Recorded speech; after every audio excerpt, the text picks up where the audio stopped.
દમણ દીવના સાંસદ ઉમેશભાઈ પટેલના કાલા કરતૂતો, કાલા ચિઠ્ઠાઓ, ચોરીઓ અને લબાડોનો પર્દાફાશ કરવા માંગુ છું.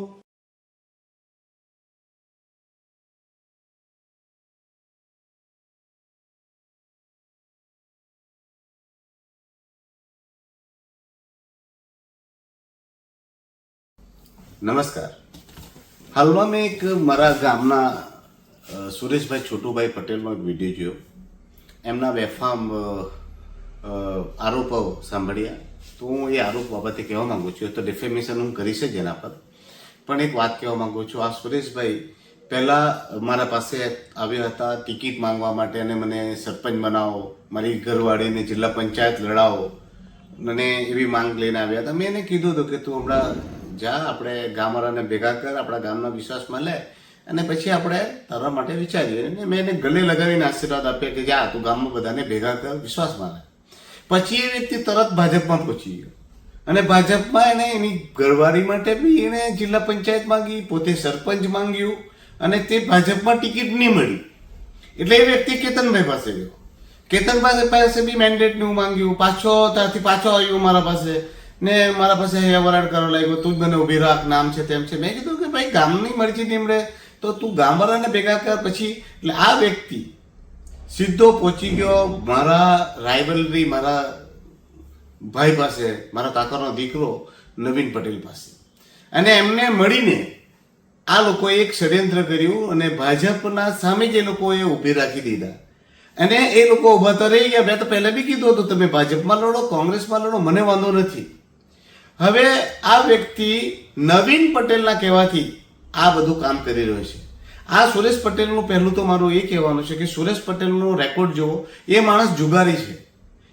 એના ઘરે ક્લબ ચલાવે છે પાનાઓની, અને એ વ્યક્તિ 24 કલાક પાના જ રમે, બીજું કઈ કામ ન લે. પાના રમે અને રમાડે. આ ધંધો સાથે સાથે પાણીની ચોરી કરવાનું, પાણીના ટેન્કરોમાંથી ચોરી કરવાનું, કંપનીઓમાં હપ્તા લેવાનું. મેં તો કામ આ નામ કેવું, મેં જાઓ જીબી કેમિકલમાં પૂછો ભંગારવાળાને, એને પાસે હપ્તો લે છે આ વ્યક્તિ. બીજી બધી કંપનીમાં પણ હપ્તાખોરીનું કામ કરે છે, બુટલેગિંગનું કામ કરે છે, દારૂના કામનો ધંધો કરે છે. આ માણસના કોઈ સારા કામ નથી. તમે જોઈ લેજો, કોઈ બી માણસને રેકોર્ડ પૂછો. આ વ્યક્તિને નવીન પટેલે પ્લોટ કરેલો છે, અને મારા પછાડી એને લગાવેલો છે, કારણ કે પ્રફુલભાઈ પટેલના ગુડ બુકમાં જવા માંગે છે નવીનભાઈ. અને આ માણસના તમામ ફોર્મ, આ જે ફોર્મ ભર્યા છે ભાજપની સામે પણ, તે ફોર્મ નવીન પટેલે ભરાવે છે. કેમ કે એને ભાજપમાંથી તમામ પદોમાંથી કાઢી મૂક્યો. હવે એની ઘરવાળાને આમ તો મોકો મળતો હતો દરેક વખતે નવીનભાઈ, ક્યાં તો નવીનભાઈની વહુ, એ લોકો જ ચૂંટણી લડતા હતા.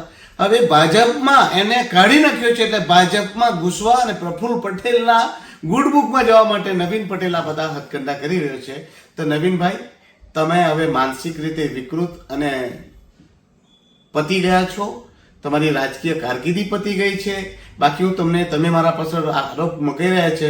તમે કેટલા મોટા ભ્રષ્ટાચારી છો અને ચોર છે તે બધાને જ ખબર છે. તમારા પર સીબીઆઈના ગુનાઓ દાખલ થયા છે. થોડા જ દિવસો પહેલા તમે સસ્પેન્ડ થયા હતા. કયા ગુનામાં સસ્પેન્ડ થયા હતા નવીનભાઈ? લોકોની જમીન ખાઈ જવી, જમીન પચાવી પાડવી, આ નવીનભાઈનો ધંધો રહ્યો છે. આ નવીનભાઈ હવે હાથાસ થઈ ગયા છે, પૂરી તરફથી સમાપ્ત થઈ ચૂક્યા છે રાજકીયથી. એટલે રાજકીય કારકિર્દી ઊભી કરવા માટે આ સુરેશ પટેલનો સહારો લઈને પ્રફુલ્લ પટેલજીની ગુડબુકમાં જવા જઈ રહ્યો છે. આ માણસનું કામ જ એ છે કે ભાજપમાંથી કોંગ્રેસમાં જવું, કોંગ્રેસમાંથી ભાજપમાં જવું, ભાજપમાં રહીને ભાજપને બરબાદ કરવું, કોંગ્રેસમાં જઈને કોંગ્રેસમાં બરબાદ કરવું, ગામમાં તો ગામમાં ઝઘડા લગાવવા. આ વ્યક્તિની નવીન પટેલની પહેલેથી ખાસિયત રહી છે. નવીનભાઈ, તમારી વાતોમાં અહીં જનતા આવવાની નથી, અને કોઈ પણ વાત આવવાનો નથી. નવીનભાઈ, તમે સુધરો અને ગામમાં કંકાસ કરવાનું બંધ કરાવો. બાકી મને કોઈની ચિંતા નથી. તારા જેવા મગતરા નવીનભાઈ મારું કંઈ ઉખાડી નહીં શકે. બાકી તમારો કરેલા કર્મો તમે જ ભૂગતી રહ્યા છો.